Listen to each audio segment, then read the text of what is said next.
ගුරුගෙදර අධ්‍යාපන විකාශයෙන් මෙතැන් සිට අපස උසස් පෙළ ජීව විද්‍යාව විෂය හදාරන සිසුන් වෙනුවෙන් පැය 2ක කාලයක් වෙන් කරනවා. ජීව විද්‍යාව ජීවීන් හා ජෛව ක්‍රියාවලිය පිළිබඳව සිදු කෙරෙන ඊටම රසවත් හා වැදගත් විෂයක්. අන්නේ විෂය හදාරන සිසුන් Tamanගේ විභාග ප්‍රශ්න පත්‍රයට මුහුණ දෙන්නට සිදු වෙනවා. එතකොට කොහොමද මේ විභාග ප්‍රශ්න පත්‍රයට සාර්ථකව මුහුණ දෙන්නේ? මොන වගේ කරුණුද පිළිපදින්නට ඕන? තිබෙනවා නම් අඩුපාඩු ඒ වගේ දේවල් මගහරව ගන්න කටයුතු කරන්න ඕන කොහොමද කියන මඟ පෙන්වීම මෙතෙන් සිට ඔබට අපි ලබා දෙනවා. මේ සාකච්ඡාව අදියර දෙකකින් ක්‍රියාත්මක වෙනවා. පළමු අදියරේදී ඍජුවම විභාග දෙපාර්තමේන්තුවේ දැනුවත් කිරීම සිදු කරනවා. ඒ වගේම මෙයත් සඳහන් කරන්නට ඕන මේ වැඩසටහන සිංහල, දෙමළ, ඉංග්‍රීසි කියන භාෂා මාධ්‍ය ත්‍රිත්වයෙන්ම අපේ සිසු දරුදැරියන්ට එක් වෙන්නට පුළුවන්, සවන් දෙන්නට පුළුවන්. ඒකත් මේ වැඩසටහනේ තියෙන විශේෂත්වය. හොඳයි. එhmenan සාර්ථක ප්‍රතිඵලයක් අත්කර ගන්නට මේ වැඩසටහනට මම හරියටම දායක වෙනවා. හොඳින් මේක සවන් දෙනවා කියන අදිස්ථානය ඇතුව එhmenan එක් වෙන්න මේ විභාග අත්වැල සමග. මම හඳුන්වලා දෙන්නම් ඔබට මේ දැනුවත් කිරීම සඳහා පළමු අදියරේදී එකතු වෙන්නේ කවුද කියලා. ජාතික අධ්‍යාපන ආයතනයේ විද්‍යා දෙපාර්තමේන්තුවේ ජ්‍යෙෂ්ඨ කතිකාචාර්ය එච්.එම්. මාපා ගුණරත්න මහත්මිය, ශ්‍රී ලංකා විභාග දෙපාර්තමේන්තුවේ පර්යේෂණ හා සංවර්ධන ශාඛාවේ නියෝජ්‍ය විභාග කොමසාරිස් යශස් සමරසිංහ මහත්මයා, ශ්‍රී ලංකා විභාග දෙපාර්තමේන්තුවේ සහකාර විභාග කොමසාරිස් එම්. සෙන්දිල්වදිනී මහත්මිය, කොළඹ ඩී.එස්. සේනානායක විද්‍යාලයේ ආචාර්යනී ඩී. ගණේශදාස් මහත්මිය. මේ සිව් දෙනා තමයි ඔබට පළමු අදියරේදී මේ දැනුවත් කිරීම සිදු කරන්නේ. හොඳයි එහෙනම් මම ආරාධනා කරනවා ජ්‍යෙෂ්ඨ කතිකාචාර්ය එච්.එම්. මාපා ගුණරත්න මහත්මියට මේ පළමු අදියරේ සාකච්ඡාව මෙහෙවන්න. අපොස උසස් පෙළ සඳහා අප රටේ පාසල් පද්ධතියට ජීව විද්‍යාව විෂයක් ලෙස හඳුන්වා දුන්නේ 1998 වර්ෂයේ සිටයි. ඉන් පෙර පැවති සත්ව විද්‍යාව හා උද්භිද විද්‍යාව විෂයන් වෙනුවට මෙම විෂය හඳුන්වා දෙනු ලැබුවා. ජීව විද්‍යාව විෂය සඳහා නව විෂය නිර්දේශයක් 2017 වර්ෂයේ සිට ක්‍රියාත්මක වෙනවා. මෙම විෂය නිර්දේශය සඳහා ඒකක 10ක් අයත් වෙනවා. පළවන ඒකකයේ ජීව විද්‍යාව හැඳින්වීම, දෙවන ඒකකය ජීවයේ රසායනික හා සෛලීය පදනම, තුන්වන ඒකකය ජීවයේ පරිණාමය හා විවිධත්වය, හතරවන ඒකකය ශාක ආකාරය හා ක්‍රියාකාරීත්වය, පස්වන ඒකකය සත්ව ආකාරය හා ක්‍රියාකාරීත්වය, හයවන ඒකකය ප්‍රවේණිය, හත්වන ඒකකය අණුක ජීව විද්‍යාව හා ප්‍රතිසංයෝජිත DNA තාක්ෂණය, අටවන ඒකකය පාරිසරික ජීව විද්‍යාව, නවවන ඒකකය ක්ෂුද්‍ර ජීව විද්‍යාව, දහවන ඒකකය ව්‍යවහාරික ජීව විද්‍යාව. මෙම ඒකක 10 අතුරෙන් 12 ශ්‍රේණියට පළවෙන ඒකකයේ සිට පස්වන ඒකකයේ පළමු කොටස දක්වා ඉගැන්වීමට නියමිතයි. 13 වන ශ්‍රේණිය සඳහා පස්වන ඒකකයේ දෙවන කොටසේ සිට 10 වන ඒකකය දක්වා ඉගැන්වීමට නියමිතයි. මෙම විෂය සඳහා ජාතික අධ්‍යාපන ආයතනයේ විෂය නිර්දේශයක්, ගුරු මාර්ගෝපදේශ, ප්‍රායෝගික අත්පොත් සහ එක් ඒකකය සඳහා සම්පත් පොත් හඳුන්වා දී තිබෙනවා. මෙම ග්‍රන්ථ ඔබට ජාතික අධ්‍යාපන ආයතනයේ වෙබ් අඩවියෙන් ලබාගත හැකියි. ජීව විද්‍යාව විෂය හැඳින්වීම පිළිබඳව පරිවර්තන කටයුතු සඳහා මා විසින් මේ සාකච්ඡාව බී. ගණේශදාස් මහත්මිය වෙත යොමු කරනවා. எமது நாட்டிலுள்ள பாடசாலைகளில் கல்வி பொதுத்தராதர பத்திர உயர்தரத்தில் உயிரியல் ஒரு பாடமாக 1998ஆம் ஆண்டில் அறிமுகப்படுத்தப்பட்டது. இது விலங்கியல், தாவரவியல் ஆகிய பாடங்களை இணைத்து அறிமுகப்படுத்தப்பட்ட ஒரு பாடமாகும். 2017ஆம் ஆண்டிலிருந்து உயிரியலுக்கு ஒரு புதிய பாடத்திட்டம் அறிமுகப்படுத்தப்பட்டு நடைமுறைப்படுத்தப்பட்டு வருகின்றது. இப்பாடத்திட்டத்தில் 10 அலகுகள் உள்ளன. அலகு 1 உயிரியலுக்கான அறிமுகம், அலகு 2 உயிரின் இரசாயன மற்றும் கல அடிப்படை, அலகு 3 அங்கிகளின் கூர்ப்பும் பல்வகமேயும், அலகு 4 தாவர அமைப்பும் தொழிலும், அலகு 5 விலங்கு அமைப்பும் தொழிலும், அலகு 6 பிறப்புரிமையியல், அலகு 7 மூலக்கூற்று உயிரியலும் மீளச்சேர்க்கைக்குரிய தொழில்நுட்பமும், அலகு 8 சுற்றாடல் உயிரியல், அலகு 9 நுண்ணுயிரினவியல், அலகு 10 பிரயோக உயிரியல். இந்த 10 அலகுகளில் அலகு 1 முதல் அலகு 5 முதலாவது பகுதி வரை தரம் 12லும் அலகு 5 இரண்டாவது பகுதி முதல் 10வது அலகு வரை தரம் 3லும் கற்பிக்கப்பட வேண்டும் என எதிர்பார்க்கப்படுகின்றது. உயிரியல் பாடத்துக்கான பாடத்திட்டம், ஆசிரியர் வழிகாட்டி, செயன்முறை கையேடு, வளநூல் என்பன தேசிய கல்வி நிர்வாகத்தின் இணையதளத்தில் இருந்து பதிவிறக்கம் செய்யப்படலாம். 2017ஆம் ஆண்டு அறிமுகப்படுத்தப்பட்ட இந்த புதிய பாடத்திட்டத்தின் முதலாவது பரீட்சை 2019ஆம் ஆண்டு நடாத்தப்பட்டது. திரு யசா சமரசிங்க, பிரதி பரீட்சைகள் ஆணையாளர், ஆய்வு அபிவிருத்தி பிரிவு, திருமதி எம் செந்தில்வதனி, உதவி பரீட்சை ஆணையாளர், பரீட்சை திணைக்களம் ஆகியோர் 2019ஆம் ஆண்டு பரீட்சையின் அவதானங்களையும் பொது அறிவுறுத்தல்களையும் වළංගුවාர்கள். 2014 වර්ෂයේදී හඳුන්වා දෙන ලද විෂය නිර්දේශය සඳහා මුල්වරට අපොස උසස් පෙළ විභාගයක් පැවැත්වුණේ 2019 වර්ෂයේදී. එම විභාගය සඳහා පිළිතුරුපත් අයදුම්කරුවන්ගේ පිළිතුරු පිළිබඳ නිරීක්ෂණ හා ඉදිරියට අයදුම්කරුවන් සඳහා ප්‍රයෝජනවත් වෙන පොදු උපදෙස් පිළිබඳ සාකච්ඡා කිරීමට මා ආරාධනා කර සිටිනවා. විභාග දෙපාර්තමේන්තුවේ පර්යේෂණ හා සංවර්ධන අංශයේ නියෝජ්‍ය කොමසාරිස් යසස් සමරසිංහ මහතාට හා විභාග දෙපාර්තමේන්තුවේ සහකාර කොමසාරිස් එම් සෙන්තිල්වදනි මහත්මියට. හොඳයි යසස් මහත්මයාණෙනි, අපට පවසන්න පුළුවන්ද මෙම විභාගය සඳහා අයදුම්කරුවන් පිළිතුරු සැපයූ ආකාරය පිළිබඳව යමක්? බොහොම ස්තුතියි හරිනි. ඔබ කිව් කාරණයටම මම කැමතියි තවත් කරුණු කීපයක් එකතු කරමින් මේ ප්‍රවේශය ලබා ගන්න. ඒක තමයි අපොස උසස් පෙළ විභාගය කියන්නේ ලංකාවේ අතිශය තරඟකාරී විභාගයක්. මේ විභාගය සඳහා පෙනී සිටින දරුවෝ අධික දරුවෝ මෙන්ම දෙමව්පියෝ හැමෝම ඉතාමත්ම සංවේදී වන අවස්ථා තියෙනවා. ඒ වගේ වෙලාවල් වලදී ඉතාමත්ම අපි කල්පනාකාරීව කටයුතු කරන්නට ඕනේ. ඉතින් මම හිතන්නේ මෙවර විභාගයේදී අපි මේ කටයුතු ගැන විභාග දෙපාර්තමේන්තුව පැත්තෙන් විභාග කොමසාරිස් ජෙනරාල් තුමන් මේ ඉතාමත්ම සංවේදීව මේ කාරණා ගැන කල්පනා කරනවා. ඉතින් ඔබට කියන්නට කැමතියි දරුවනේ, පසුගිය වර්ෂයේ වගේම මෙවර විභාගයත් නව සහ පැරණි විෂය නිර්දේශ දෙකෙන්ම ක්‍රියාත්මක වෙනවා. ඒ නිසා ඔබ ඉතාමත්ම මේ ගැන සැලකිලිමත් වෙන්නටත් ඕනේ. මේ පසුගිය වර්ෂයේ විභාගයේ තොරතුරු අපි ඔබට ඉදිරිපත් කරන්න හදන්නෙත් සමහර වෙලාවට ගොඩ දෙනෙක් කතා කරනවා ජීව විද්‍යාව විෂය ටිකක් අමාරුයි, ඒකේ විෂය ගැඹුර අමාරුයි, ඒකක් ගන්න අමාරුයි, බී එකක් ගන්න අමාරුයි කියලා. ඉතින් මම හිතන්නේ අපි ඒව ගැන ඇත්තද මේ කියන කාරණා කියන එක ඉදිරිපත් කිරීමට තමයි අපි මේ සංඛ්‍යා ලේඛන පළමුවෙන් ඔබට ඉදිරිපත් කරන්න සූදානම් වෙන්නේ. ඒ නිසා මම කැමතියි පසුගිය වර්ෂයේ 2019 වර්ෂයේ ජීව විද්‍යාව විෂය සඳහා නව නිර්දේශයේ අයදුම්කරුවන් 20379 දෙනෙක් පෙනී සිටියා. එකම පැරණි නිර්දේශයේ 26067 දෙනෙක් පෙනී සිටියා. තොර එකතුව බලපුවාම 46446 දෙනෙක් මෙම විෂය සඳහා දරුවෝ අපේක්ෂකයන් ලෙස පෙනී හිටියා. ඔබ දන්නවද ඒ අපේක්ෂකයින්ගෙන් 3795 දෙනෙකුටම ඒ සාමාර්ථ තියෙනවා. ඉතින් ඒක ප්‍රතිශතයක් හැටියට ගත්තොත් 8.17. ඉතින් 8.17 කියන්නේ සාමාන්‍යයෙන් විද්‍යා විෂය ධාරාවේ එක විෂයක ලබා ගන්න පුළුවන් ඒ සාමාර්ථ සංඛ්‍යාවේ උපරිම අගයක්. ඒක අඩුවක් නොවන බව ඔබට තේරෙනවා. එකම බී සාමාර්ථත් 6302ක් අපේක්ෂකයන් ලබාගෙන තියෙනවා. ඒ ප්‍රතිශතයක් හැටියට ගත්තොත් 13.57. ඉතින් මේ ඒ සහ බී සාමාර්ථ දෙක තියා බැලුවත් 122කට ආසන්න ප්‍රතිශතයකින් ලබාගෙන තියෙනවා. ඉතින් මම හිතන්නේ ඔබට තේරෙනවා මේ ජීව විද්‍යා විෂය සඳහා කොච්චර විෂය කරුණු ගැඹුරු වුණත් දරුවන් මේ සඳහා ඉතා හොඳින් මුහුණ දීලා තියෙනවා පසුගිය වර්ෂවල.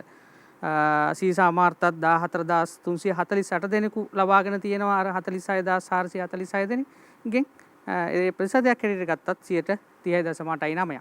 ඉතින් සමස්ත එස්සා මාර්ථ දිහා බැලුවත් 12271 දෙනෙක්. ඒ කියන්නේ 26.42ක ප්‍රතිශතයක්. බැලුවාම ABC සහ C සහ එස්සා මාර්ථ ලබාගත් ප්‍රතිශතය බැලුවොත් 79.05.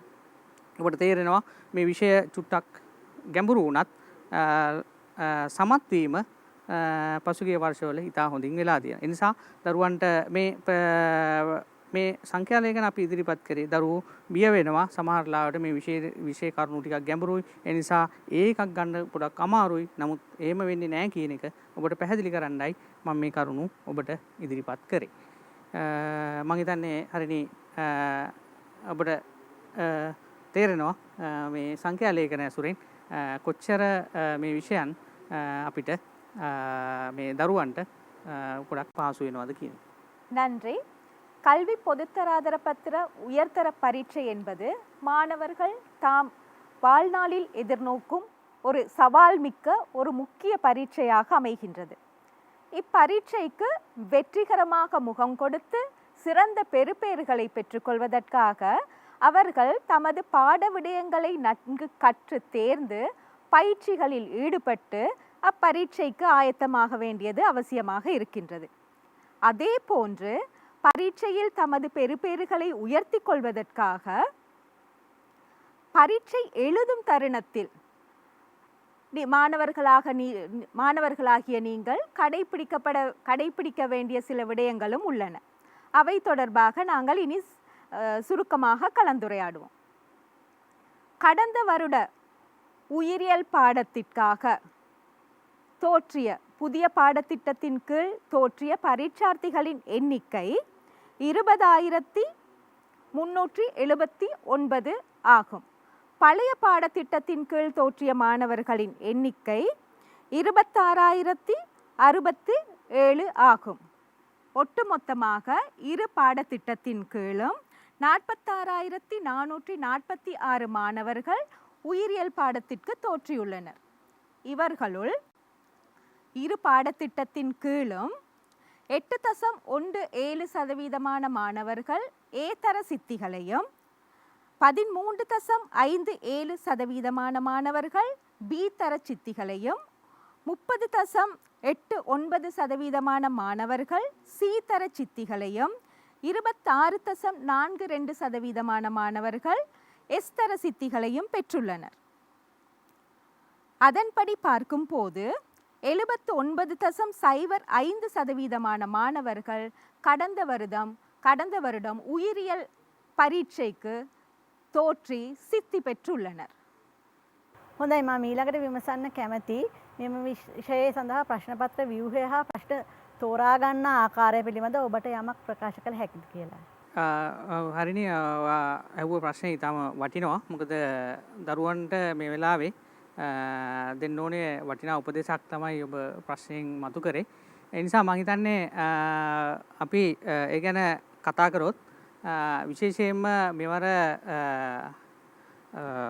නව නිර්දේශය යටතේ පළමු වරට පෙනී සිටින දරුවෝන් විශේෂයෙන් දෙවන සහ පැරණි නිර්දේශය යටතේ පෙනී සිටින දරුවෝ නම් මේ වෙනකොට ප්‍රශ්න පත්‍ර ව්‍යුහය ගැන හොඳ අවබෝධයකින් ඉන්නවා. නමුත් පළවෙනි වරට පෙනී සිටින දරුවන් වෙනුවෙන් මම ඉතාමත්ම කෙටියෙන් මේ ව්‍යුහය ප්‍රශ්න පත්‍ර ව්‍යුහය ගැන ඔබට දරුවන්ට සඳහන් කරන්න කැමතියි. මේ ජීව විද්‍යාව විෂයේ 1 සහ 2 පත්‍ර කියන පත්‍ර දෙකකින් සමන්විත වෙනවා. එක පත්‍රයේ සඳහා බහුවර්ණ 50ක් ලැබෙනවා. ඒ බහුවර්ණ 50 සඳහා පැය 2ක කාලයක් තියෙනවා පිළිතුරු සපයන්න. එකම දෙක පත්‍රයේ සඳහා පැය 3ක කාලයක් තියෙනවා. ඒ දෙක පත්‍රය විශේෂයෙන් විභගත A කොටස සහ B කොටස කියන කොටස් දෙකකින් සමන්විතයි. A කොටස විභගත රචනා 4කින් සමන්විත වෙනවා. B කොටස රචනා වර්ගයේ ප්‍රශ්න 6කින් සමන්විත වෙනවා. ඉතින් මේ ව්‍යුහය බොහෝ දරුවෝ දන්නවා. නමුත් ඔබට යම් මේ ඉදිරි වැඩසටහන කරගෙන යාමේදී මේ ප්‍රශ්න පත්‍ර ව්‍යුහය ගැන ඔබට අවබෝධයක් තබා ගැනීම ඉතාම වැදගත්.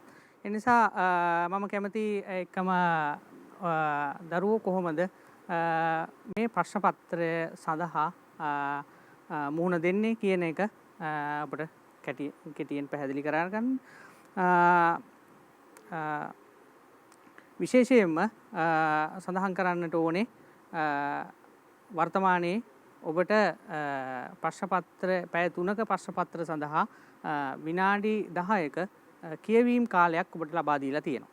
ඉතින් මේ කාලය තුල කොහොමද උපරිම තත්ත්වයෙන් උපරිම ඵල නෙලා ගන්න කියන එක ඔබට පැහැදිලි කරලා දෙන්න මම කැමතියි. ඒ නිසා මම හිතන්නේ ඔබට කියනවා නම් ව්‍යුහගත විශේෂයෙන්ම ප්‍රශ්න පත්‍රය දිහා බලුවාම මේ බහුවර්ණ ප්‍රශ්න පත්‍රය සඳහා ඒකේ තෝරා ගැනීමක් සිදු වෙන්නේ නැහැ. ඉතින් නිශ්චිත ප්‍රශ්න 50ක් තියෙනවා. ඒ ප්‍රශ්න 50ට ඔබ පිළිතුරු සපයන්නට ඕනේ. දෙක පත්‍රයේ ව්‍යුහගත රචනා ප්‍රශ්න 4ක් තියෙනවා. ඒ 4ටම ඔබ පිළිතුරු සපයන්නට ඕනේ. ඒ නිසා ඔබ කියවීම කාලේ මේ ප්‍රශ්න තෝරා ගැනීම කියන කාරණේ සිදු වෙන්නේ රචනාමය ප්‍රශ්න පත්‍රයේ සඳහා පමණයි. එතකොට ඔබට රචනා ප්‍රශ්න 6ක් ලබා දෙනවා. ඒකෙන් 4ක් සඳහා ඔබ පිළිතුරු සපයන්නට ඕනේ. ඉතින් ඒ 4 කොයි ආකාරයෙන්ද තෝරා ගන්නේ කියන එක තමයි මම හිතන්නේ අපි ඉතාමත්ම වැදගත් කාරණේ. මොකද බොහෝ දරුවෝ මේ අපි ලබා දීලා තියෙන මේ අමතර කියවීම කාලේ නැත්තම් රීඩින් ටයිම් එක නිසි ආකාරයෙන් ප්‍රයෝජන ගන්නවාද කියන එක අපිට පොඩි ගැටලුවක් තියෙනවා. ඒ නිසා මම හිතන්නේ ඊටාම මේ ගැන ඔබ විශේෂයෙන් කල්පනා කරොත් මේ විනාඩි 10ක කාලය තුල අපි කොහොමද මේ සඳහා මේ කාලය පාවිච්චි කරන්න කියන එක. මොකද මට මතකයි දැන් වර්තමාන විභාග කොමසාරි ජෙනරාල්තුමා පැමිණියාට පස්සේ තමයි මේ කාලය ඔබට මේ අමතර කාලය සඳහා අමතර කාලය ලබා දීම කියන එක මේ හඳුන්වා දුන්නේ. ඉතින් මම හිතනවා ඒක ලොකු ඉතාමත්ම වටිනා දෙයක්. විශේෂයෙන් මට මතකයි අපිත් විභාගයේ ලියන අවස්ථාවකදී පවා ප්‍රශ්න තෝරා ගැනීමේදී යම් ගැටලුව වලට අපි මුහුණ පෑවා. නමුත් අද වර්තමානයේ ඉන්න දරුවන්ට ඒ ගැටලුවක් ඇති වෙන්නේ නැහැ. මොකද අමතර විනාඩි 10 කියන කාලය අමතරම කාලයක්. ඉතින් ඒ කාලය තුල ඔබ ප්‍රශ්න තෝරාගන්නේ කොහොමද කියන එක ඉතාමත්ම කල්පනාකාරී වෙන්නට ඕනේ. මොකද සමහර ලාවට ගොඩක් දරුවෝ අපි දැකලා තියෙනවා ඔබ ගෙදරදී සූදානම් වෙලා එන ප්‍රශ්නයම ගෙදරදී අපි කල්පනා කරලා එන ප්‍රශ්නයම මේ ඒ දැක්ක ගමන්ම ඒ ප්‍රශ්නේ ඔබ දැක්ක ගමන්ම සමහර ලාවට ඒව තෝරාගෙන ලියා ගන්න හදනවා. නමුත් ඒක එච්චර මේ සමහර ලාවට වැදගත් වෙන්නේ නැහැ. මොකද ප්‍රශ්නයට උත්තරේ ලියාගෙන යන වෙලාවේදී ඔබ හඳුනා ගන්නවා මේ ප්‍රශ්නේ සමහර කොටස් අපිට අමාරුයි කියලා. දරුවන්ට අමාරුයි කියලා. එතෙන්දී ආයේ ඒ ප්‍රශ්නේ කපලා වෙන ප්‍රශ්නයක් පටන් ගන්නවා. ඉතින් මේක නැති කරගන්න මේ කාලේ අපතේ යාම මේක නැති කරගන්න තමයි මේ විනාඩි 10 කාලේ ඔබට දීලා තියෙන්නේ. ඒ නිසා ප්‍රශ්නේ හොඳින් කියවන්න. ඒ විශේෂයෙන්ම රචනා ඔබ මේ විනාඩි 10ක කාලේ මේ අමතර කාලේ පාවිච්චි කරන්න එපා බහුවර්ණ ප්‍රශ්න කියවන්න. ව්‍යුහගත රචනා ප්‍රශ්න කියවන්න බෑ. ඒවා අනිවාර්ය ප්‍රශ්න. ඒවා නෙමේ රචනා ප්‍රශ්න සඳහා පමණයි මේ කාලය යොදා ගන්නට ඕනේ. මේ අමතර කාලේ. ඒතර මේ කාලයේදී ඔබ ඊ타මත්ම කල්පනා කරමින් ප්‍රශ්නයට කොටසින් කොටස ඔබ හොඳින් කියවන්න. කියවලා ඔබට යමක් මේ ප්‍රශ්නෙට හොඳම පිළිතුරු ලියන්න පුළුවන්ද කියන එක එකින් එක කල්පනා කරන්න. බලන්න. බලලා ඉවර වෙලා වඩාත්ම හොඳින් ලියන්න පුළුවන් ප්‍රශ්න 4 තෝරා ගැනීම තමයි ඔබ විසින් කළ යුත්තේ. මේක ඊටාම වැදගත්. මොකද මේ කාරණේ තුල අපි වර්තමානයේ දකිනවා දරුවෝ ඊටාම හොඳින් ප්‍රශ්න තෝරාගෙන හොඳට පිළිතුරු ගලපගෙන ලියා ගන්න පුළුවන් වෙනවා. ඉතින් මම හිතන්නේ ඊටාම වැදගත් මේ කාරණේ කියන එක තමයි මතක් කරන්න ඕනේ. உயிரியல் பாட வினாபத்திரத்தின் கட்டமைப்பை நோக்கும் போது அது 2 பத்திரங்களை கொண்டது. பத்திரம் 1 50 பல்தேர்வு வினாக்கள் காணப்படும். அவை அனைத்தையும் மாணவர்கள் கட்டாயமாக செய்தல் வேண்டும். இதற்காக ஒதுக்கப்பட்டுள்ள நேரம் 2 மணித்தியாலங்கள் ஆகும். அதே போன்று பத்திரம் 2 பகுதி A பகுதி B என 2 பகுதிகளை கொண்டது. அதில் பகுதி Aயில் காணப்படுகின்ற 4 கட்டமைப்பு வகை வினாக்களும் மாணவர்களால் கட்டாயமாக செய்யப்படல் வேண்டும். பகுதி Bயில் காணப்படுகின்ற கட்டுரை வினாக்கள் 6இல் 4 வினாக்களை தெரிவு செய்து மாணவர்கள் அதற்கு விடையளிக்க வேண்டும். இதன்படி பத்திரம் 2ற்கு 3 மணித்தியாலங்கள் ஒதுக்கப்பட்டுள்ளன. இதற்கு மேலதிகமாக 10 நிமிட வாசிப்பு நேரமும் கொடுக்கப்பட்டுள்ளது. இந்த 10 நிமிட வாசிப்பு நேரம் கொடுக்கப்படுவதற்கான முக்கியமான காரணம், நீங்கள் தெரிவு செய்யும் வினா, அதாவது 6 வினாக்களில் 4 வினாக்களை தெரிவு செய்வதற்காக இந்த 10 நிமிட வாசிப்பு நேரம் வழங்கப்படுகின்றது. இந்த 10 நிமிடத்தையும் அதன் பொருட்டே நீங்கள் செலவழிக்க வேண்டும் என எதிர்பார்க்கப்படுகிறது. ஏனெனில் நீங்கள் வினாக்களை நன்கு வாசித்து உங்களுக்கு மிகவும் இயலுமான வினாக்களை, அதாவது மிகவும் சிறப்பாக விடையளிக்கக்கூடிய வினாக்கள் என நீங்கள் எண்ணுகின்ற வினாக்களை தெரிவு செய்வது என்பது மிக முக்கியமான ஒரு விடயம். ஏனெனில் வீட்டிற்கு சென்ற பிறகு நான் இந்த வினாவை விடுத்து நான் இந்த வினாவை தெரிவு செய்திருந்தால் இன்னும் சிறப்பாக விடையளிக்க முடிந்திருக்குமே என கவலைப்பட வேண்டிய அவசியம் இருக்காது. ஆகவே வினாவை நன்கு தெளிவாக, வினாக்கள் ஒவ்வொன்றையும் தெளிவாக வாசித்து உங்களுக்கு விடையளிக்க இலகுவான வினாக்களை தெரிவு செய்து அதற்கு செம்மையாக விடையளித்தல் வேண்டும். இதன் போது நீங்கள் முக்கியமான ஒரு விடயத்தை கவனத்திற்கொள்ள வேண்டும். உங்களுக்கு விருப்பமான பகுதிகள் இருக்கலாம். அந்த விருப்பமான பகுதிகளில் வரும் வினாக்களையே நான் செய்வேன் என எண்ணிக்கொண்டும் நீங்கள் பரீட்சைக்கு செல்லலாம். அது சிறந்தது. ஆயினும் அங்கு சென்றதன் பிறகு அந்த பகுதியில் கேட்கப்பட்டுள்ள வினாக்கள் சிலவேளை அந்த கேட்கப்பட்டுள்ள விதத்திற்கேற்ப உங்களுக்கு விடையளிக்க முடியாதிருந்தால் நீங்கள் அவ்வகையான வினாக்களை தெரிவு செய்வது அந்த சந்தர்ப்பத்தில் பொருத்தமானதாக இருக்காது. அதையும் நீங்கள் கவனத்தில் எடுத்துக்கொள்ள வேண்டும். පිළිතුරු සැපීමේදී අයදුම්කරුවන් දක්වන පොදු දුර්වලතා අඩුපාඩු පිළිබඳව ඔබ යමක් සඳහන් කළොත් ඒ අපේ සිසු දරුදරියන්ට බොහෝ ප්‍රයෝජනවත් වේවි. පසුගිය විභාගවලදීත් අපි විශේෂයෙන්ම පරීක්ෂණ හා සංවර්ධන ශාඛාව හැටියටත් විවිධ විශ්ලේෂණ වාර්තා අපි සකස් කරනවා.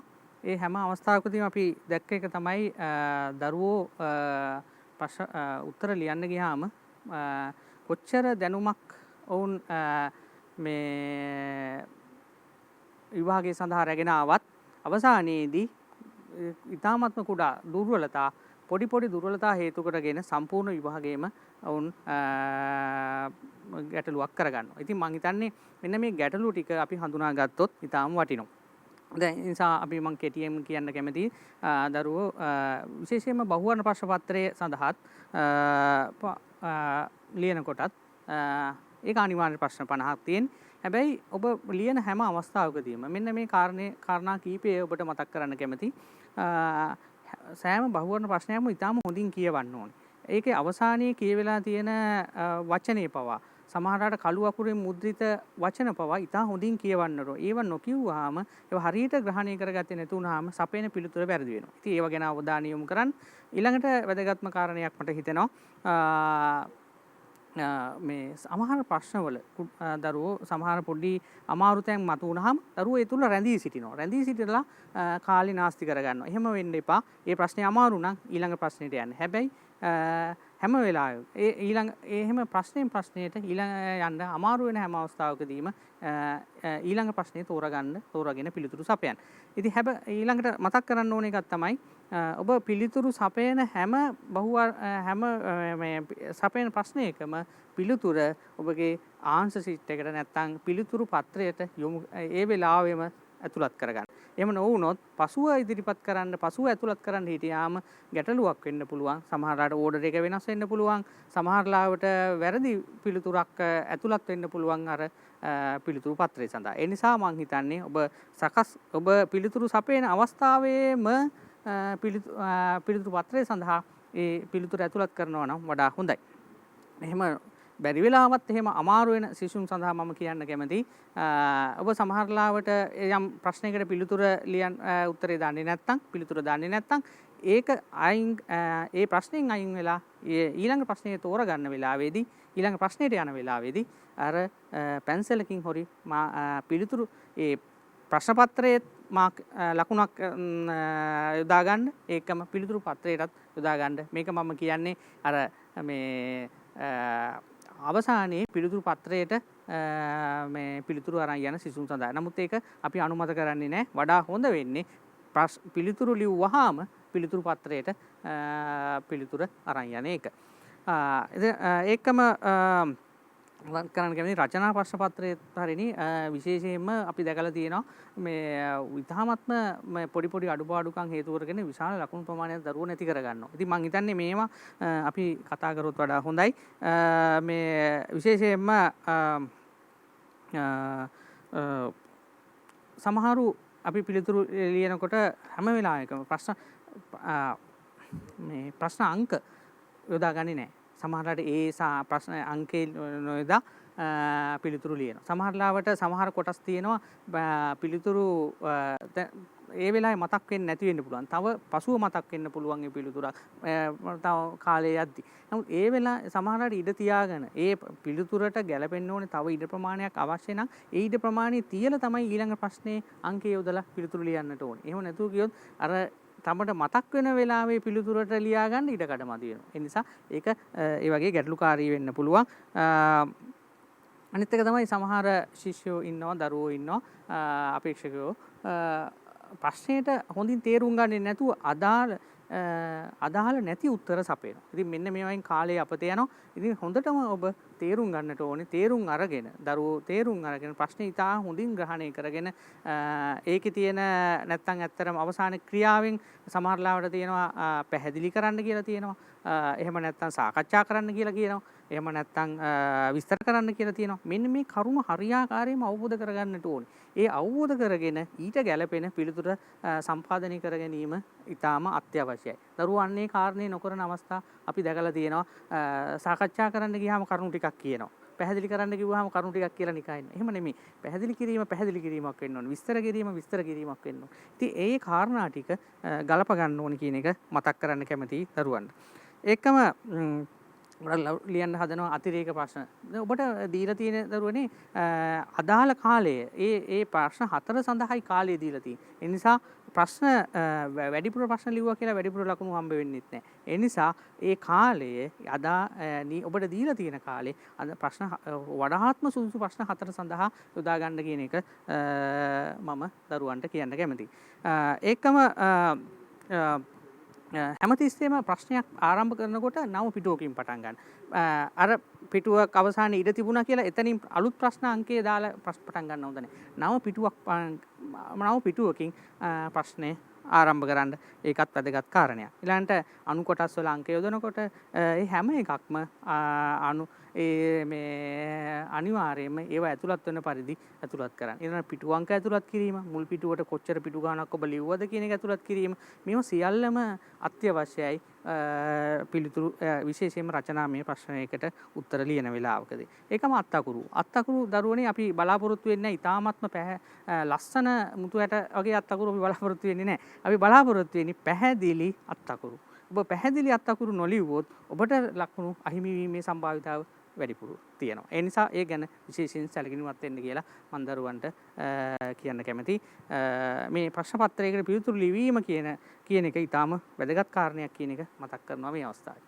ஆம் மாணவர்களே, உங்களுக்கு உயிரியல் பாட விடயங்கள் தொடர்பாக போதுமான விளக்கமும் அறிவும் இருப்பினும் கூட சில சந்தர்ப்பங்களில் பரீட்சை எழுதும் தருணத்தில் நீங்கள் விடும் சிறு தவறுகள் காரணமாக உங்களுக்கு புள்ளி இழப்புகள் ஏற்படலாம்.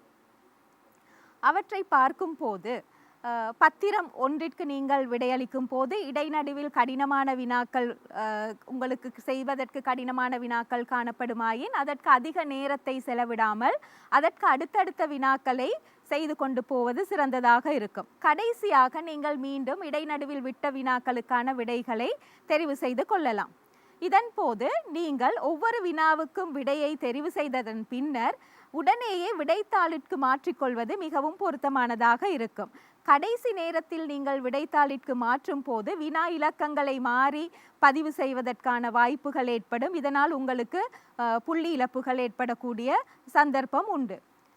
அடுத்ததாக தடித்த எழுத்துக்களில் சில சொற்கள் தரப்பட்டிருக்கும் சில வினாக்களில் அவற்றை மிகவும் கவனமாக அவதானித்து அதற்கேற்றவாறு விடையெழுதுதலும் முக்கியமாக அமைகின்றது. பத்திரம் 2 கவனிக்கும் போது அதில் வினாக்களின் வினையடிகளை நீங்கள் சற்று கவனமாக வாசித்து விளங்கிக் கொள்ளுதல் வேண்டும். அதாவது ஒவ்வொரு வினாக்களும் ஒவ்வொரு விதமாக முடிவடைந்திருக்கும். விளக்குக, சுருக்கமாக விளக்குக, விவரிக்குக, தருக, குறிப்பிடுக, இவ்வாறு உங்களுக்கு தரப்பட்டிருக்கும். ஆகவே குறிப்பிடுக என கேட்கப்பட்டிருந்தால் குறிப்பிடுதலை மட்டுமே செய்தல் வேண்டும். விளக்க போகக்கூடாது. அதே போல உங்களுக்கு என்ன கேட்டிருக்கின்றதோ அதை மட்டுமே நீங்கள் விடையாக எழுத வேண்டும். உங்களுக்கு தெரியும் என்பதற்காக உங்களுக்கு தெரிந்த அனைத்து விடயங்களையும் எழுத செல்வீர்களானால் உங்களுக்கு அடுத்தடுத்த வினாக்களுக்கு விடையளிப்பதற்கு தேவையான நேரம் இல்லாமல் போகும். அதே போன்று நீங்கள் ஒவ்வொரு வினாவுக்கும் விடையளிக்கும் போது உங்களது வினாவிற்கான இலக்கத்தை தெளிவாக குறிப்பிட்டு விடையெழுதுதல் வேண்டும். ஒவ்வொரு வினாவுக்கும் புதிய பக்கங்களை பயன்படுத்துதல் பொருத்தமானதாக இருக்கும். இவற்றை நீங்கள் மிகவும் கவனமாக கையாண்டு விடையெழுதுவீர்களானால் உங்களுக்கு கூடிய அளவு புள்ளிகளை பெற்றுக்கொள்ளக்கூடியதாக இருக்கும். පර්යේෂණ ශාඛාවෙන් පිළිතුරු සැපයීම සම්බන්ධව හෙළි කරගත් තොරතුරු පිළිබඳවත් අපට යමක් පවසන්න. ඔව් හරිනේ. මම හිතන්නේ තවත් වැදගත් කාරණයක් ඔබ ඉදිරිපත් කරේ.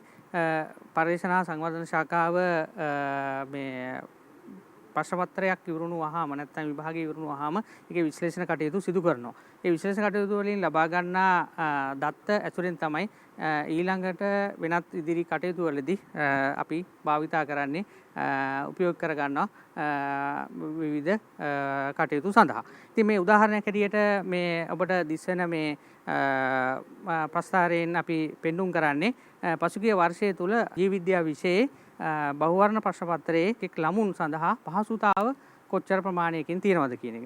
ඊටාම වැදගත්. සමහර ඔබට පේනේවි වැඩිම පහසුතාවයක් තියෙන පළවෙනි ප්‍රශ්නය 0.98ක පහසුතාවයක් පෙන්වනවා. ඒ කියන්නේ 98 දෙනෙකුට මේ ප්‍රශ්නේ ඊටාම පහසු වෙලා තියෙනවා. ඒකම 36 වෙනි ප්‍රශ්නය ඔබ බැලුවොත් එහෙම පහසුතාවයේ ඊටාමත්ම අඩු ප්‍රශ්නයක් වෙලා තියෙනවා. ගොඩාක් අඩුම පහසුතාවය වෙලා තියෙන්නේ ඒ 36 වෙනි ප්‍රශ්නේ. ඊළඟ මේ වගේ ප්‍රස්තාර තියෙනවා. තවත් අපිට ඔබට දක්නට ලැබෙනවා තව ඔබට පෙන්눔 කරනවා මේ ප්‍රස්තාරයක්. ඒ ප්‍රස්තාරෙනුත් පෙන්눔 කරන්නේ අපි එක ශිෂ්‍යයන් මේ ප්‍රශ්න තෝරා ගන්න ආකාරය පිළිබඳව. දැන් උදාහරණයක් ඇටියට දෙවෙනි ප්‍රශ්න පත්‍රයේ සඳහායි මේ තියෙන්නේ. දෙවෙනි ප්‍රශ්න පත්‍රයේ ඒ කොටස ව්‍යුහගත රචනාමය ප්‍රශ්නයක් කියලා අපි කලින් කිව්වා. ව්‍යුහගත රචනාවල තෝරා ගැනීමක් නැහැ. ඒ නිසා ඔබට පෙනේවි ප්‍රස්තාරයේ ඉහළටම මේ වම් අත පැත්තේ ප්‍රස්තාරය පළමුවෙන් බලන්න. ඒ ප්‍රස්තාරයේ ඉහළම තියෙනවා 1 2 3 4 ප්‍රශ්න. ඒකට හේතුව ළමයි වැඩි ප්‍රමාණයක් ඒ කියන්නේ තෝරා ගැනීමක් නැහැ මේ ප්‍රශ්නේ සම්පූර්ණයෙන්ම පිළිතුරු සපයන්නට ඕනේ. ඊළඟ 5 7 8 9 10 ආදී ප්‍රශ්නවල තමයි ප්‍රශ්න තෝරා ගැනීම සිදු කරන්නේ. ඔබට තේරෙනවා එක එක ප්‍රතිශතයන් තියෙනවා මේ ප්‍රශ්න තෝරාගත් ආකාරය පිළිබඳව. ඉතින් ඒ ඊළඟ ප්‍රස්තාරයෙන් අපි පෙන්වුම් කරන්නේ ඒ තෝරාගත් ප්‍රශ්නවල කොච්චර ප්‍රමාණයක් ලකුණු අතර ළමුන් සිටියද කියන එක. 0.25 අතර ප්‍රමාණය කොහොමද? 36 50 අතර කොච්චර ප්‍රමාණයක් ඉන්නවද? ආදී වශයෙන් ඒ ප්‍රස්තාර වලින් පෙන්눔 කරනවා මේ ප්‍රතිශතයන්. නමුත් මේ කාරණේ ඔබට ඉදිරිපත් කරන්න හදන්නේ අපි මේ තව නොයෙකුත් ප්‍රස්තාර වර්ග අපි සකස් කරනවා විභාගයක් ඉවරුනහම මේ ප්‍රස්තාර වලින් අපි ඔබට කියන්නේ විවිධ මේ ඉදිරි කටයුතු වලදී මේ ඊළඟ ප්‍රශ්න පත්‍රය හෝ වෙනත් කටයුතු වලදී මේ ප්‍රස්තාර භාවිතයෙන් අපි මේ විශ්ලේෂණය වාර්තා භාවිතයෙන් විවිධ තොරතුරු ලබා ගන්නවා. ඉතින් මේවා ඊටාම වැදගත් වෙනවා. ඔබටත් වැඩිදුරටත් මේ ප්‍රස්තාර ඔබට ලබා ගන්නට අවශ්‍ය නම් අපි වෙබ් අඩවියට යන්න. වෙබ් අඩවිය donets.lk කියන වෙබ් අඩවියට ගිහිල්ලා ඔබට අවශ්‍ය කරන මේ පහුගිය ප්‍රශ්න පත්‍රවල තොරතුරු ඔබට ලබා ගන්න අවස්ථාව තියෙනවා. ඒකෙන් ඔබට ඉදිරි මේ විභාගය සඳහා සූදානම් වීමේ පෙර சூதானமாக ඇති කරගන්න පහසු වෙනවා. எமது இலங்கை பரீட்சை திணைக்களத்தின் ஆய்வு அபிவிருத்தி கிளையினால் கடந்த வருட உயர்தர பரீட்சையின் பின்பு செய்யப்பட்ட பகுப்பாய்வின்படி இங்கு வரைவில் உயிரியல் பாடம் பத்திரம் 1ற்கு மாணவர்கள் விடையளித்த விதம் தொடர்பாக காட்டப்படுகின்றது. இங்கு இலகுச் சுட்டிகளின் மூலமே இந்த விபரம் உங்களுக்கு தரப்படுகின்றது. முதலாம் வினாவிற்குரிய இலக்கு சுட்டி 0.98 ஆக வரைவில் காட்டப்படுகிறது. இதன் அர்த்தம் அந்த முதலாவது வினாவிற்கு விடையளித்த மாணவர்களில் 98% மாணவர்கள் சரியாக அவ்வினாவிற்கு விடையளித்துள்ளனர் என்பதாகும். ஆகவே இது இலகுத்தன்மை கூடிய ஒரு வினாவாக காணப்படுகின்றது. அதன்படி 16ஆம் வினா கடினத்தன்மை கூடிய ஒரு வினாவாக காணப்படுகின்றது. ஏனெனில் அதன் இலக்கு சுட்டி பெருமானம் மிகவும் குறைந்தளவாக காணப்படுகின்றது. அதே போன்று இங்கு தரப்பட்டுள்ள 2 வரைவுகளில் முதலாவது வரைவில் மாணவர்கள் வினாக்களை தெரிவு செய்த சதவீதம் காட்டப்படுகின்றது. ஆயினும் இங்கு முதல் 4 வினாக்களும் கட்டாயமான வினாக்களாகும். அதாவது மாணவர்கள் கட்டாயமாக தெரிவு செய்ய வேண்டிய வினாக்களாகும். அதிலும் கூட 2% மாணவர்கள் எந்த ஒரு விடையும் அவற்றுக்கு அளிக்காமல் இருப்பதை நாங்கள் இந்த வரைவில் மூலம் அவதானிக்கக்கூடியதாக இருக்கின்றது. இதன்படி பார்க்கும் போது பகுதி பியில் கூடுதலான மாணவர்கள் 5ஆம் வினாவையே தெரிவு செய்திருக்கின்றனர். 2வது வரைவை நோக்கும் போது அதில் முதலாவது வினாவை எடுத்துக்கொண்டோமாக இருந்தால் அவ்வினாவிற்கு 100 புள்ளிகள் வழங்கப்படுகின்றது என எடுத்துக்கொண்டால் அதில் 0க்கும் 25க்கும் இடைப்பட்ட புள்ளிகளை சுமார் 24% மாணவர்கள் பெற்றுள்ளனர். அதே போன்று 76க்கும் 100க்கும் இடைப்பட்ட புள்ளிகளை 5% மாணவர்களை பெற்றுக்கொண்டுள்ளனர். இவ்வாறு இந்த வரைவுகள் மூலம் உங்களுக்கு பல தகவல்களை பெற்றுக்கொள்ள முடியும். இது பரீட்சை திணைக்களத்தின் இணையதளத்தில் கடந்த வருடங்களின் போது செய்யப்பட்ட பகுப்பாய்வுகளை நீங்கள் அவதானித்து அவற்றிலிருந்து தரவுகளை பெற்றுக்கொள்ள முடியும். ඒ සමගම අප ජීව විද්‍යා විෂය සම්බන්ධව සාකච්ඡාවේ පළවෙනි අදියර නිමාවට පත් වෙනවා.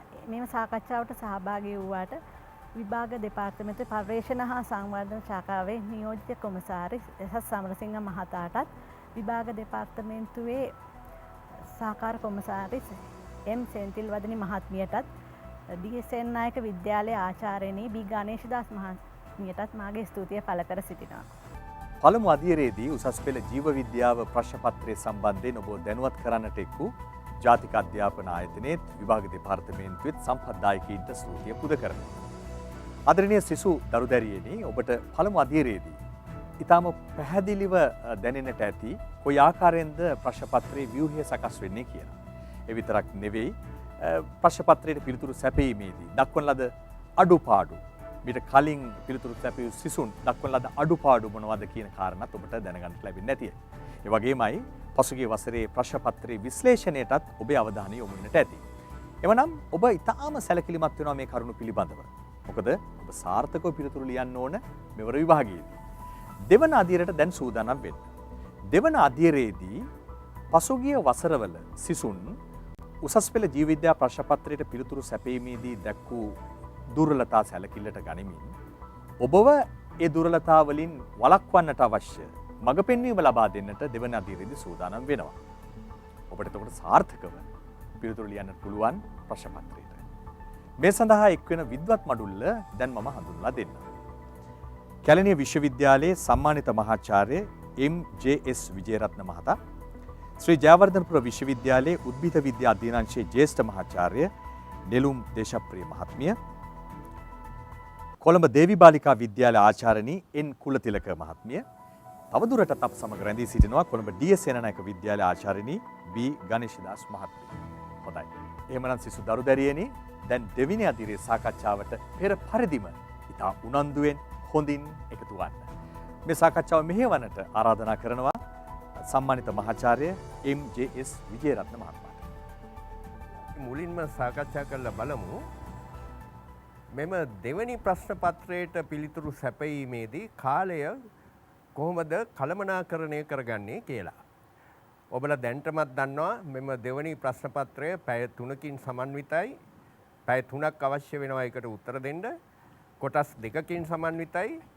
A කොටස සහ B කොටස. A කියලා කියන්නේ ස්ට්‍රක්චර්ඩ් එසේ එක ව්‍යුහගත රචනා ප්‍රශ්න තියෙන්නේ. ඒකෙදී දැන්ටමත් දන්නවා ඔබලා ප්‍රශ්න 4ක් තියෙනවා. ඒ ප්‍රශ්න 4ම අනිවාර්යයි. මෙතෙන්දී අපි බලාපොරොත්තු වෙනවා මේ ප්‍රශ්න 4ට පිළිතුරු ලිවීමේදී එක ප්‍රශ්නයකට විනාඩි 15ක් උපරිම වශයෙන් විනාඩි 20ක පමණ කාලයක් ගත කරයි කියලා. ඉතින් මේ ප්‍රශ්න 4ට සාමාන්‍යයෙන් පැයක් හෝ වැඩිම වුණොත් පැයකුත් විනාඩි 20ක කාලයක් තමයි ගත වෙන්නේ. ඒ සමගම දෙවැනි කොටස part B මෙතෙන්දී රචනා ප්‍රශ්න වලට තමයි පිළිතුරු සපයන්න ඕනේ. ප්‍රශ්න 6ක් තියෙනවා. ප්‍රශ්න 4ක් සඳහා පිළිතුරු සැපිය යුතුයි. මෙතෙන්දී එක ප්‍රශ්නයකට විනාඩි 25ක සහ 30ක ඒ අතර කාලයක් තමයි මිඩංගු කිරීම අවශ්‍ය වෙන්නේ. ඒ සමගම මේ කොටස් දෙකේ ප්‍රශ්නවලට ලකුණු ලැබෙන හැටිත් මම කියන්නම්. ස්ට්‍රක්චර්ඩ් එසේකට ව්‍යුහගත රචනා කොටසට ලකුණු හම් වෙන්නේ එක ප්‍රශ්නයකට ලකුණු 10 බැගින්.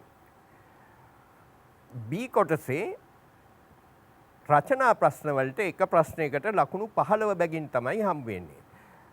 නමුත් මේවා ලකුණු කරනකොට ව්‍යුහගත රචනාවල ලකුණු ලබා දෙන්නේ ලකුණු 100කින් එක ප්‍රශ්නයකට. ඒක ඊට පස්සේ අපි 10ට හරවනවා.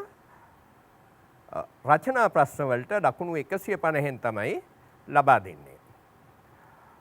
ඒ නිසා තමයි මම මුලින්ම සඳහන් කළේ මේවට කාලය මිඩංගු කරනකොට ස්ට්‍රක්චර්ඩ් එසේ වලට විනාඩි 15ක 20ක කාලයක් සහ අනිත් එකට ලකුණු විනාඩි 25ත් 30ත් අතර කාලයක් මිඩංගු කරන්න ඕනේ කියලා. තවත් විශේෂයෙන් සඳහන් කළ යුතු දෙයක් තියෙනවා.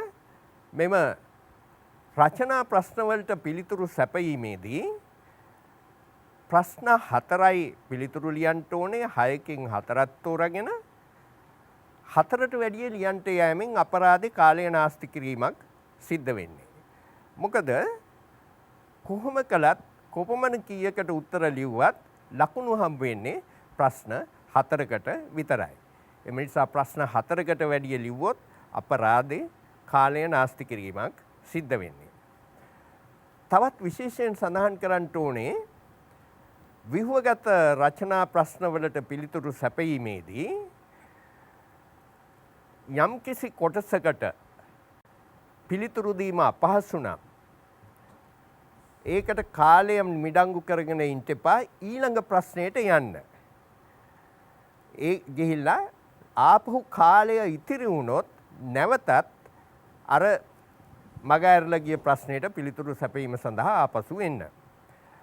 දැන් මේ ව්‍යුහගත රචනා ප්‍රශ්නය වලට පිළිතුරු සැපීමේදී එතනේ පිළිතුරු සපයන්නට අපි ඉඩක් දීලා තිබෙනවා. එම ප්‍රශ්න පත්‍රයේ ඉඩක් තිබෙනවා. පිළිතුර සැපයීම සඳහා ඒ ඉඩ ප්‍රමාණය ඉතාමත්ම ප්‍රමාණවත්. දැන් උදාහරණයකට මතක ඇති පසුගිය වසරේ ප්‍රශ්න පත්‍රය බැලුවොත් පළවෙනි ප්‍රශ්නේ C කොටසේ තුන්වෙනි ප්‍රශ්නයට තිබුණා සංයෝගාණුව පිළිබඳව කෙටි විස්තරයක් දෙන්න. එතන ප්‍රශ්න පත්‍රයේ තිබුණා ඉතා විශාල ඉඩ ප්‍රමාණයක්. පේලි 8ක් විතර. ඒ කියන්නේ එවැනි ප්‍රශ්නයකට විශාල ටිකක් දිග පිළිතුරක් බලාපොරොත්තු වෙනවා. තවත් ඉතාමත්ම විශේෂයෙන් සඳහන් කළ යුතු කරුණක් තිබෙනවා. මේ ව්‍යුහගත රචනා ප්‍රශ්න පත්‍රයේදී සමහර වෙලාවට කියනවා පිළිතුරු කීයක් දිය යුතුද කියලා. සමහර වෙලාවට අහනවා මේ මොනවා හරි කරුණු දෙකක් කියන්නට. කොටස් දෙකක් නම් කරන්නට යනාදී වශයෙන්.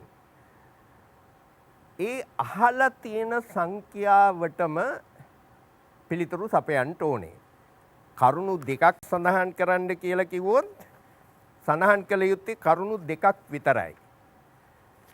මේ ජීව විද්‍යා ප්‍රශ්න පත්‍රය ගැන කතා කරනකොට සමහර අය අතර පොඩි වැරදි අවබෝධයක් තිබෙනවා. වැරදි උත්තරවලට වැරදි පිළිතුරු වලට ලකුණු අඩු කරනවායි කියලා. එහෙම දෙයක් නෑ ඇත්ත වශයෙන්. නමුත් විශේෂයෙන් සඳහන් කරන්න ඕනේ අපි හිතමු ව්‍යුහගත රචනා ප්‍රශ්න පත්‍රයේ කිසියම් වූ ප්‍රශ්නයකද පිළිතුරු දෙකක් අවශ්‍ය වෙලා තියෙන වෙලාවක ශිෂ්‍යයෙක් පිළිතුරු 3ක් ලියනවා. එයින් පිළිතුරු දෙකක් හරි එක පිළිතුරක් වැරදි. පිළිතුරු දෙකයි අහලා තිබුණේ මෙයා 3ක් ලියනවා 3න් 2ක් හරි එකක් වැරදි. එතකොට මේ පේපර් එක ලකුණු කරන පරීක්ෂකවරයා හරි පිළිතුරු තෝරගෙන ලකුණු දෙයි කියලා තමයි මේගොල්ලෝ හිතන්නේ. අපි හිතමු මෙහෙම ශිෂ්‍යෙක්. ඒ ශිෂ්‍යයා කරුණු දෙකක් ලියනවා. ඒ දෙකම නිවැරදි. එතකොට ඔබ හිතන්නේ මොකද්ද? වඩා දක්ෂ ශිෂ්‍යයා හරියටම කරුණු දෙක නිවැරදිව ලියනවා. අර ශිෂ්‍යයා තරම් දැනුම එතරම්ම නැති ශිෂ්‍යයෙක් එයා හරියටම දන්නේ පිළිතුරු දෙක මොකක්ද කියලා. එයා 3ක් ලියනවා ඔය හරි ගියොත් හරි ගියාවි කියලා. දැන් මෙතෙන්දී අර හොඳ ශිෂ්‍යයාට අසාධාරණයක් නොවන පිණිස උපදෙස් දීලා තිබෙන්නේ අර පිළිතුරු 3ක් දීලා එක පිළිතුරක් වැරදි විදිහට ලියලා තියෙන ශිෂ්‍යයාට එක පිළිතුරකින් ලකුණු අඩු කරනවා. මේ අඩු කරන්නේ ඇත්තටම අර දක්ෂ ශිෂ්‍යයාට අසාධාරණයක් නොවන පරිදි. නැත්නම් අපි අර 3ක් ලියලා එකක් වැරදිච්ච ශිෂ්‍යයාටත් දෙකක් අහලා තියෙද්දි දෙකක් ලියලා නිවැරදි පිළිතුර දීපු ශිෂ්‍යයාටත් එක විදිය සැලකීමක් කරන්නේ. අන්න එය වැළැක්වීමට තමයි මෙය සිදු කරන්නේ. ඉතින් අර වැරදි ආකල්පයක් තියෙනවා නම් ජීව විද්‍යා ප්‍රශ්න පත්‍රයේ පිළිතුරු ලියනකොට ලකුණු අඩු කරනවා කියලා ඒක සම්පූර්ණයෙන්ම වැරදි අදහසක්. So now I will tell all these things in English medium for the benefit of the students who are doing this A-level examination biology subject in English medium. Now first I will tell you how time should be effectively managed when answering the paper 2. Paper 2, you are given 3 hours to answer the question paper. So this question paper consists of 2 parts. Part A, structured essay. Part B is the essay. Now how we are going to allocate time for these 2? For structured essay questions, it is good if 15 to 20 minutes are allocated for each question. In that way, you will spend about 1 hour or maximum 1 hour 20 minutes to answer this part A, structured essay. When answering the essay questions, part B, you utilize 25 to 30 minutes for each question, because there are 6 questions given in part B where you have to answer only 4 questions. In part A, each question carries 10 marks. Part B, each question carries 15 marks. That is why I said that lesser number of time, it is good if you can spend a lesser amount of time when answering structured essay questions, 15 to 20 minutes and 20 to 25 minutes for when you are answering the essay questions. Answering the essay questions, I said that only 4 questions have to be answered. Answer only 4 questions. We have seen that sometimes the students answer 5 questions and it is just a waste of time, because by answering 5 questions they will not get extra marks. They will get marks only for 4 questions. So if you spend time answering 5 questions, it is just a waste of time. When answering the structured essay question, if you think that one part is difficult to answer, without wasting time on that, just go to the next one. And if there is enough time, come back again and answer the question. And also I must say here that the space given in the structured essay to answer is sufficient for that answer. And for example, if we take the question 1 of last year's paper, part C 3, Roman 3. The question was to briefly describe what a zygosporangium is. So, there lot of space has been given. I can remember, I think about 8 lines had been given. So, there a large longer answer is expected. And also when answering these structured essay questions, I have to say another important thing. There most of the time the required number of answers are indicated. For example, state 2 features of this, like that. Name 2 phyla, like that, 2 or 3, there is a specific number is given. Now, you have to remember that give exactly the required number of answers. If 2 are asked, give 2. Do not give more than 2. Now, there is a misconception among many students that in the biology paper, for wrong answers, marks are reduced, which is a misconception, I would say.